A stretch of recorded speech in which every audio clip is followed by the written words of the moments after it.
Parents, here's the harsh reality of why your teen is not doing well on their SATs. All right. My name is Jared Nguyen. I'm the founder and director of geometrygurus.com, and I've helped hundreds of students increase their scores by 100 points or more so that they can go to their dream colleges or qualify for scholarships. In every single video that I post, I give you guys real actionable advice to make sure that your teen gets the SAT scores that they need to go to whatever they want to do. All right. Now, let's talk about this. You're probably going to see so many things in your Facebook feed today, especially because it's a SAT release date at the time of shooting this video. You're going to see a lot of people posting their students, be like, look at my student, they got 200 points, they got 100 points, 300 points, whatever. Okay. Listen, there's always going to be students who shine in any program, all right, regardless of who's teaching them, just because those are the type of people they are. But most importantly, those people don't tell you about the people who went through their program who didn't succeed. All right. I'm here to give you guys an extra lens so that you can kind of understand why certain students don't get the results and why certain students do. All right. Because a lot of parents, they think that just because they pay thousands of dollars for SAT coaching that their teen is going to get the results that they want. That's not true. I'm a realist. I'm never going to tell you that every single one of my students gets results, because the harsh reality is not every single student gets results that they're happy for. All right. And to think otherwise is just a little bit ignorant. All right. I'm never going to lie to you and say that my program is perfect. I do, however, know the reason why certain students get results and why certain students don't. So let's talk about this. All right. Over here, I've noticed the trend after reflecting on the scores that my students got on the December 7th SAT. I noticed a trend in their behaviors. All right. This trend can be for about anything. Okay. I'll give you guys a generalized trend, and it applies to a lot of things. This graph right here, we have two different graphs. These are real graphs, by the way. This is student number 1 who increased their score by 200 points for the December 7th SAT. And this is someone who only increased their score by 50 points. All right. Here's the difference between these guys. If we see the relationship between the problems per day and the amount of weeks that they're here, this is a simplified graph because they're here for typically 12 to 24 weeks. All right. But this is exactly the pattern I saw. For the student who scored 200 points, right, increase, we saw that they were doing very consistent work every single week. We had a goal amount of we have a goal amount of practice problems that we wanted them to do, and they hit that goal about 90% of the time. And for the weeks that they didn't hit that goal, they were barely under. They were just like a little bit underneath it. All right. And then right before their test, there was a small spike, but there wasn't really any drastic change in their behavior right before the test. All right. My point is that this student had consistent problems throughout the time that they were here, consistent work ethic, 30 minutes a day. That's all they did, right, for the whole 12 to 24 weeks that were here. And then they ended up scoring better. All right. Take a look at this student. This student right here. All right.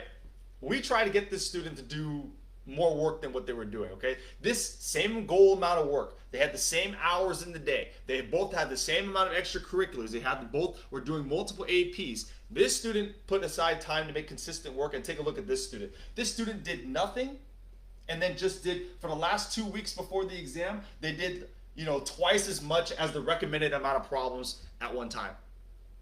And they're wondering why they didn't get a good score on their SAT. It's because you didn't follow the process. And that's the harsh reality, guys. If your teen isn't willing to follow a process, then I don't care what type of program you go to, they're not going to see results. All right.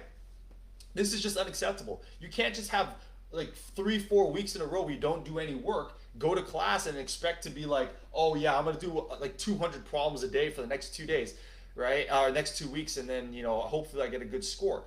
Our brain is not meant to do that. We're not meant to cram, families. All right. So that's the harsh reality. Is your student this type of a student, or are they this type of student?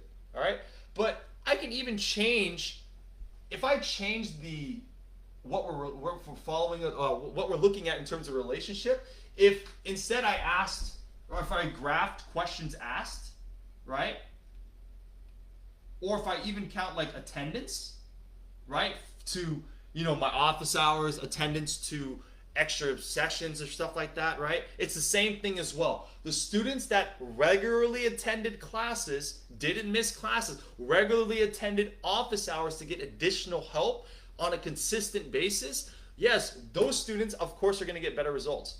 Versus this student, their behavior kind of aligned with this.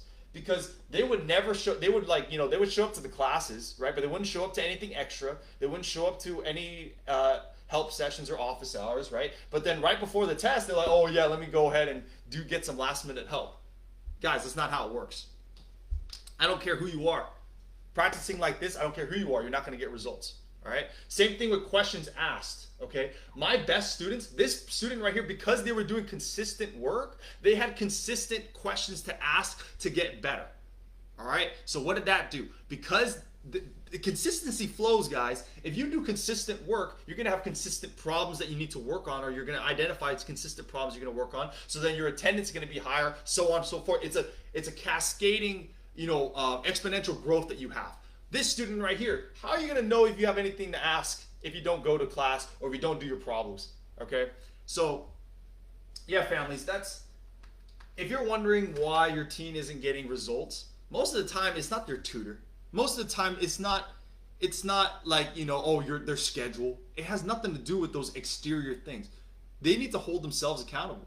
All right, are you this student or are you that student? All right. So again, I'm never going to tell you that anybody's program is perfect. I'm not going to say that, I'm not going to say anything like that, okay? Because no process is completely perfect. Anyone who's telling you that all their students get great results is probably lying to you, okay? It really just depends on the application, all right? Families, I hope that this was an eye-opening video. I hope this video helped you guys understand where you got, why your student isn't getting the results that you're looking for. And if you guys need some additional support on how to get your team back on track, just send me a DM and I'd be more than happy to help you guys out. But again, I hope that this video was helpful.